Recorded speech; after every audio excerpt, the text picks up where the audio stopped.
1. I work at a credit union, and we use a fancy online system to validate checks.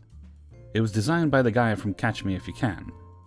If they're over a certain value, we run them through the system, and they come back either clear or with a hold recommendation. At which point we do some research on the account and decide for ourselves whether to put a hold on the check or deny it if it gives us the willies. So this day is a pretty steady one, and I'm holding down the teller line while my colleagues take lunch. A woman walks in with her partner. Her face is, soon understandably, a bit of a mess, and she looks visibly upset. So she hands me a check for $65,000 and asks to deposit it. Sure, I say, just as a heads up though. There'll probably be a couple-day hold on it just because of the amount. How long? The boyfriend suddenly asks. Bear in mind he is not on the check, and he is not on the account, so it is exactly nothing to do with him. I'll do the best I can for you, I say very deliberately to her, directing my responses to the account holder after all. But based on the amount, you're probably looking at about 5 to 10 days. It's a security feature to protect you in case the check bounces for any reason. She nods shyly and understanding, but he butts in with, No, that won't work. I need that money this weekend. Babe, it's fine, but we're going to save it anyway, she says quietly. No, I told you I wanted the charger now that we have the money for it, he responds. I do my best to roll my eyes internally and just decide to busy myself running the check. That's when I notice what it is. This is a life insurance check for her dad. All the pieces started to fit together now. Her dad had died, most likely very recently, and this was a check she had to remember him by. And this grade A arse wanted it for a new car. Go gadget malicious compliance. Okay, I'll make you a deal, I begin. I think this needs to go on hold because of the amount, but as it's coming from a verifiable source, our system might clear it. Here's the deal. If you don't want to take my 5 to 10 days, we'll run it through the system. Take whatever it says and do that. So it might go straight in? God's gift to dating asks. I've seen it clear bigger checks, yeah. If it thinks the source is good enough, then yeah. This was technically true. I've seen bigger checks cleared by the system with no holds. But never an insurance check. They're too easily forged, and too often makes our system very paranoid. Alright, that's the deal, he says. I ignore him, shoot her a knowing glance and say very carefully, Is that okay with you? It is your check. She must have picked up on what I was putting down because she agreed very readily. Ran the check, extended 30-day hold recommendation. I enjoy watching the color drain from Casanova's face. Catch the first smile on hers I've seen since she walked in, and offer him some Qui-Gon wisdom. Whenever you gamble, my friend, eventually you lose. I'm really very sorry for your loss. Whatever, he spits out. I was speaking to her, I clarify. The way I see it, I just bought that poor girl 30 days to get rid of him. 2. This is a story of malicious compliance at my expense, enacted by a spontaneous collaboration between my dad and my sister when I was a kid.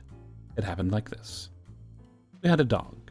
She was nominally the kid's dog, because we had been the ones who pleaded and pleaded with our parents to get her. But as in many families, a lot of the work for caring for her devolved to the parents. Kids will try to get out of as much work as possible, but where my parents absolutely drew the line was feeding. Feeding the dog was the duty of me and my sister, full stop. It was the one ironclad certainty of pet care in our lives. So, being unable to push off the work of feeding the dog onto our parents, my sister and I fell back, naturally, to trying to push the work off onto each other. Every day was a running debate. Whose turn was it to feed the dog that day? Who had fed her that morning? Who had fed her twice the day before? These questions were energetically litigated and re-litigated every night at feeding time. Scenarios of the past were proffered and denied. Often my version of events would be countered by my sister with, "That's funny," followed by her version of events. Much more time and energy was spent trying to get out of the work that would have been required to simply do it. And all of this happened in shared family spaces, my parents' growing frustration. Finally, one night as we debated, my dad had had enough. Enough, he said, and then glanced at his watch to get the date. Who feeds the dog on even-numbered days? She does, I immediately barked out. That's funny. She started to counter, but my dad cut her off. Very well, today is an odd-numbered day. Drama Guy 23, you feed the dog. I could only stare, slack-jawed, while my sister smirked in victory, and off I went to feed the dog. Now here's where the malicious compliance comes in. The more able students among you will notice that choosing the odd-numbered days is objectively worse. A lot of months end with the 31st, immediately followed by the 1st of the next month. So having the odd-numbered days means that multiple times a year you wind up feeding the dog 2 days in a row. The first time this objectively uneven, pun intended, situation arose, I tried to protest that it must be my sister's turn to feed the dog, because I had fed her the day before. No dice. But you insisted that your sister has the uneven-numbered days. It's not our fault you claimed the odd-numbered days for yourself. And so I fed her 2 days in a row that time, and the next time, and the next. We got that dog as a puppy, and she was still going strong when I moved away for college. I think I stuck myself with over 100 extra feeding days over the years. 3. I was a supervisor for the security team at a small college on the East Coast. When the director of security left, there were 2 people up to replace him. Me and a senior supervisor for the company that the college contracted with. He was chosen. Okay, I can live with it. I had very little experience in the field, and was only a supervisor because of my military experience. The company gave me a 15% raise to keep me there, which worked. The new director was a very hard-working, well-intentioned idiot.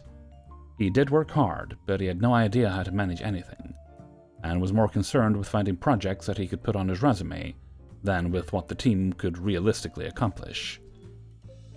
Things that didn't get top billing on a resume didn't get much attention, like, for example, scheduling. If you've never worked in security, it's a nightmare. No real prerequisites, so you get a lot of random bozos who either can't do the job or just don't want to work. The college was a complicated site, so we got the relatively smart ones, but that wasn't saying much. Schedules went from being done 2 weeks out to 1, then to several days. I'm sure you can see where this is heading. It got to the point where I was taking screenshots of my schedule on my phone twice a day. In preparation for the inevitable screw-ups, I started asking him about the schedule, which naturally annoyed him to no end. And the obvious snap response was, just check your schedule on the scheduling app. I tried pointing out that the schedule had been changing a lot recently, and the response got shorter and ruder.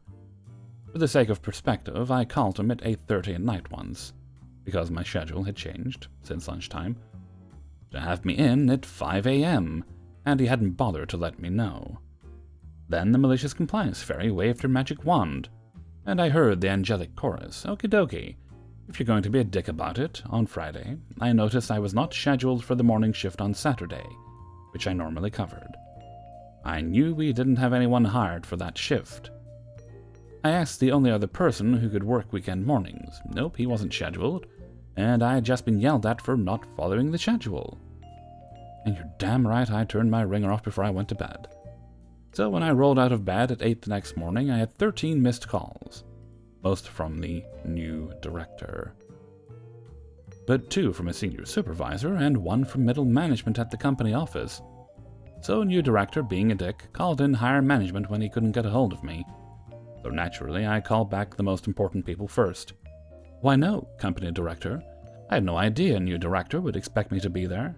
I'm very conscientious about my schedule. In fact, let me send you this time-stamped screenshot of the schedule from last night." Well, of course, being the team player that I am, I will be happy to run in and cover the shift that new director had to get up at 5 a.m. for. So new director shot himself in the damn foot, and everyone knew because he called in his boss, and I got to sleep in, and still get a half shift of that sweet overtime. Oh, when new director decided, after 6 months, that the job was too stressful. And now I hold the position. Incidentally, the first thing I do every week is make sure the schedule is done 2 weeks ahead. 4. I'm male, and I was around 16 at the time, when I was being offered work at a community center for 2 nights, making $70 a week. As a high schooler, $70 a week makes me feel like the richest kid in school, so I agreed. My main job is cafeteria assistant from 5:30 to 9 p.m., and it's extremely relaxing most of the time. I just have to prep, cook very little, handle cashier stuff, and help the main cook, who is an around 80-year-old woman, so she does need a bit of physical assistance as well. It's not difficult by any means, and after a while I started to understand the pattern of when it's busy, and when it's relaxing time. The reason they opened the cafeteria around this time, during those hours, was they opened the gym for bingo night. There's staff outside the cafeteria as well, selling bingo tickets, a number caller, greeter, and the manager.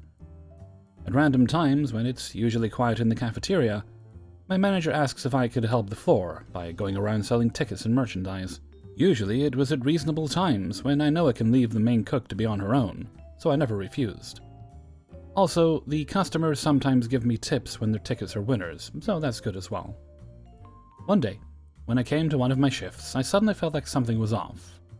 The hall was more packed than usual, even a few people standing while playing bingo because all the chairs and tables were occupied. By that time, I know that the cafeteria is going to be busy, so I waste no more time and get to work on lots of prepping and boiling hot dogs. I was prepping extra because I'm anticipating the dinner rush.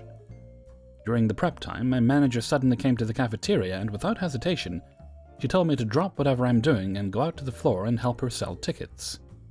I told her that I just got here and my plan to prep extra for the dinner rush, but she wouldn't budge. Even the words of the main chef fell on deaf ears. She told me that I have prepped enough and to stop wasting time. Well, who am I to question a manager's decision, right? You malicious compliance. I happily obliged her orders, took the tickets off her hands, and off I go. Not a minute after I got to the floor, I saw the very first customer coming to the window of the cafeteria, and I was immediately thinking, let the games begin. Customers versus manager, not the bingo. From the floor I can see the inside of the cafeteria, and my manager, who didn't get a chance to leave after telling me to go out, has to serve the customer, because the main chef is taking over my duty to prep. However, like I mentioned earlier, the main chef is an 80-year-old senior, so her taking over my duty is almost impossible. Here's a list of my duties during prepping. Refilling condiments bottle from the heavy gallons. Refilling sugar from the big bag. Cutting vegetables for hot dog toppings. Carrying cases of water and sodas to be chilled in the fridge. Brewing coffee and tea. Boiling hot dogs. Stacking donuts. Handling transactions. Sweep and mop after closing. Here's the main chef's duty.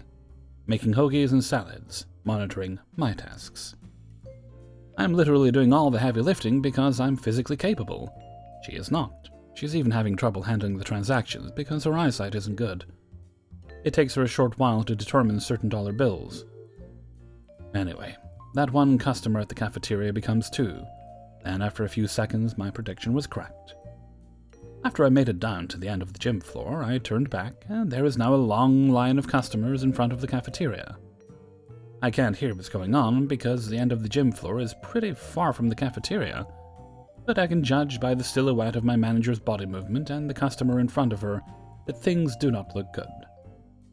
I think my manager saw me looking at the cafeteria because she's clearly waving at me, presumably telling me to go back. We don't have a microphone in the cafeteria. However, instead of walking back in line at the second column directly back to the cafeteria, I started walking to the farthest corner of the gym floor from the cafeteria, pretending to sell tickets when all I'm doing is chatting with a player during a short break. The player was my favorite customer as well, and she did buy a few tickets from me. Right after I made the transaction, the bingo caller started to make an announcement that they're going to start again in 30 seconds. I took a quick look at the cafeteria and it looked chaotic. From the looks of the silhouette, it looks like my manager is having an argument with a couple of irate customers. Again, I'm assuming that my manager isn't quick enough to get the order out before the game started. I was chilling there for about 25 seconds, watching the chaos unfold, before the bingo caller announced that he's going to start in 5 seconds. Immediately, all of the customers in line disbanded, and they go to their original places, hungry and thirsty and still irate. I started walking again, and I see that my manager has now disappeared from the cafeteria and started walking towards me at the floor, looking disheveled. Calmly, I asked if everything is okay in there. She looked mad, but she knows better than to explode in front of all the players, and just told me as calmly as she could to go back to the cafeteria. I tried poking the bear by asking her what to do with the tickets because I still have some. She just snatched it off my hands aggressively along with the money. But from the shock of her aggression, I accidentally dropped everything on the floor. Imagine playing 52 catch but with money and bingo tickets. Before I could offer my help to pick everything up, she growled at me silently to just go. All right then. When I'm back, it was a mess, There are some water bottles and soda cans rolling on the floor. The main chef is sitting down on the chair looking exhausted. I really feel bad for her. Coffee pots are empty. Condiments are smeared all over the table and so on. It's pure chaos. Luckily, I know the routine well enough to recover the situation, and at the next break, I was prepared enough to handle the wave of customers, even the previously irate ones. The main chef was recovered enough too. Fortunately, most of the regulars already know me, so they're nice and patient with me, instead of my manager who didn't know as much as me about the cafeteria.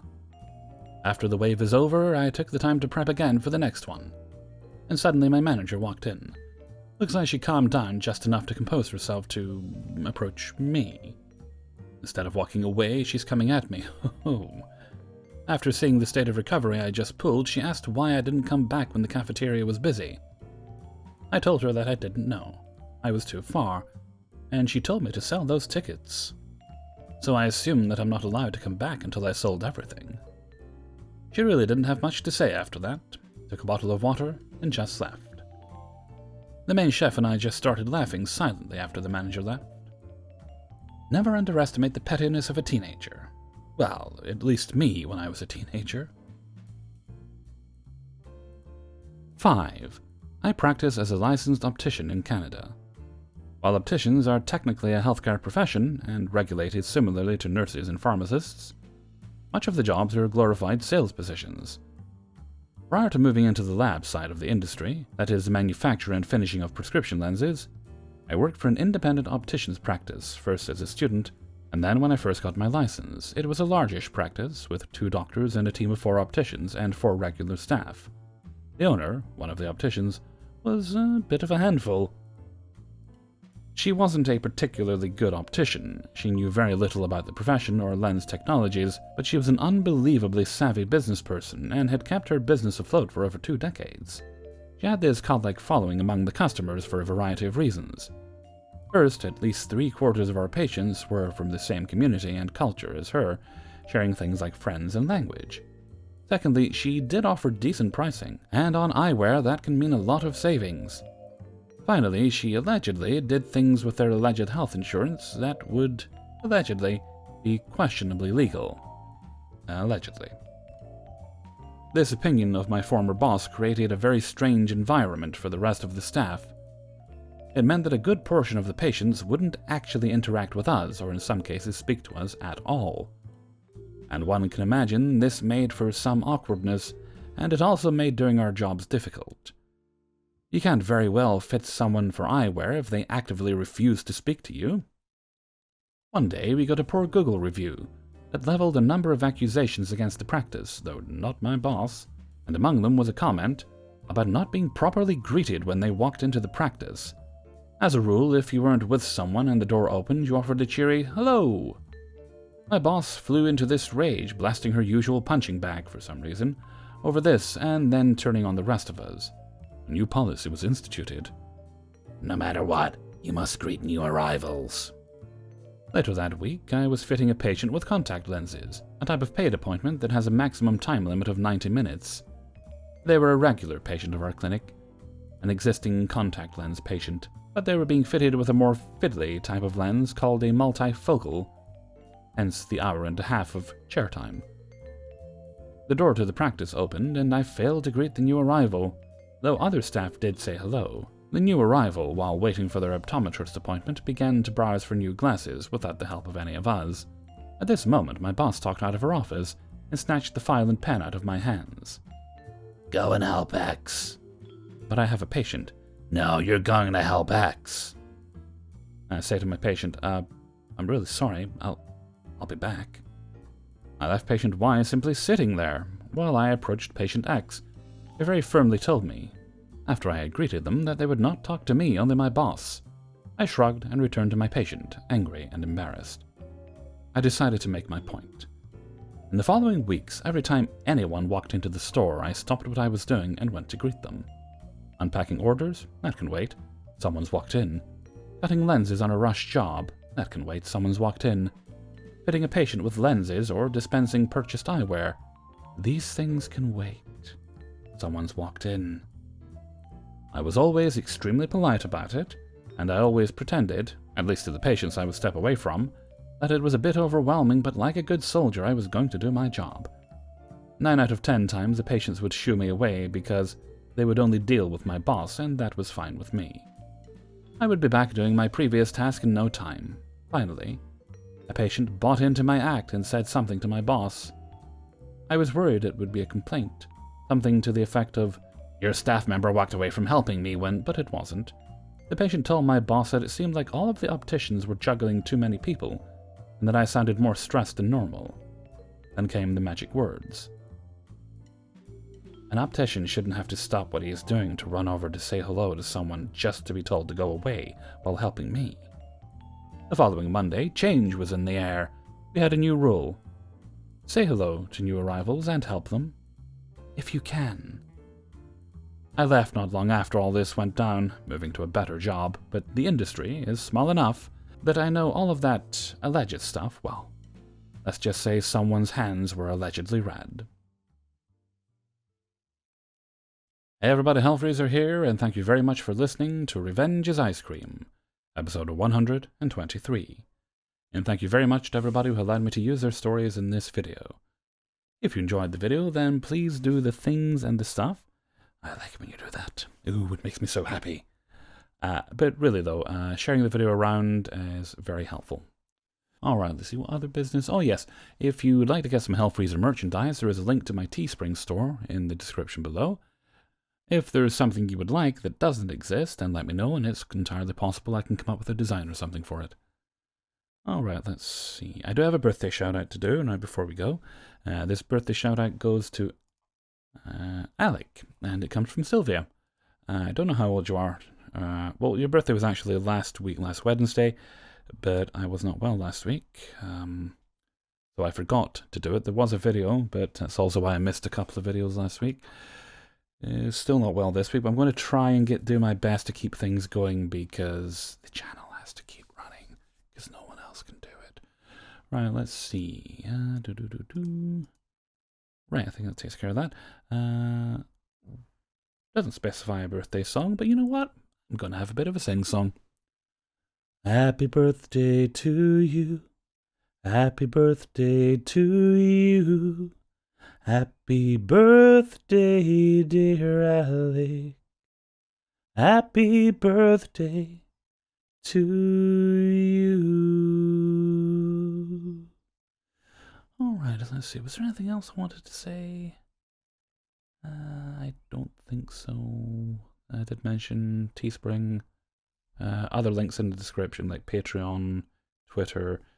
There is a Facebook as well, but probably you can ignore that. I keep meaning to remove it. I don't use it. So if you've sent me a message on Facebook, I will see it eventually because I pop in every once in a while. It's just going to take me a while to get to it because I always forget. I just don't use it. Oh, let's think. Okay, it was something that popped into my head the other day. It's going to be a bit weird. But what is a TV show that you have enjoyed that you think would also work really well if they changed genres? I.e., like they recently took The Fresh Prince of Bel-Air and they've done a remake of it as a drama. And by all counts, it works very well. Which, if you think about it, the basic concept, kid gets the snot beat out of him, mother's afraid for his life, and he gets sent to live with relatives. Yeah, that can work as a comedy, but that also works quite well as a drama. Now, the one I thought that I came up with was Frasier. That would actually work very well as a drama rather than a comedy. It'd probably work as a sci-fi thing as well, but let's not get into that. No, Kelsey Grammer was in Star Trek. Okay, so what is something you enjoyed you think would work well if they changed it? If they made it either, a comedy, drama, it could turn into a romance or something. Anything that you think, leave a comment below speculating. Okay, and with that, I'm going to head off for now. So until next time, thank you very much for listening, and take very good care of yourselves.